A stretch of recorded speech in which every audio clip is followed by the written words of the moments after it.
राम राम शेतकरी मित्रांनो, पाहुयात लासलगावचे उपबाजार आवार विंचूर येथे आज कांद्याची किती आवक होती, तसेच आज विंचूर येथे कांद्याला काय बाजारभाव निघाले याची सविस्तर माहिती आपण या व्हिडिओमध्ये जाणून घेणार आहोत। त्यासाठी मित्रांनो व्हिडिओ संपूर्ण पहा।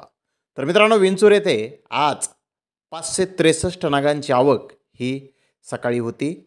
उन्हाळी कांद्याचे सरासरी बाजारभाव 1200 रुपयापासून 1350 रुपये क्विंटलपर्यंत उन्हाळी कांदे सरासरी विंचूर येथे आज विकले आहेत। तर टॉप क्वालिटीचा एक लॉट 1512 रुपये क्विंटलपर्यंत विंचूर येथे उन्हाळी कांद्याला आज सकाळ सत्रामध्ये बाजारभाव निघाले आहेत। तर धन्यवाद मित्रांनो, आपण माझा व्हिडिओ शेवटपर्यंत पाहिल्याबद्दल। व्हिडिओ आवडल्यास लाईक करा, शेअर करा।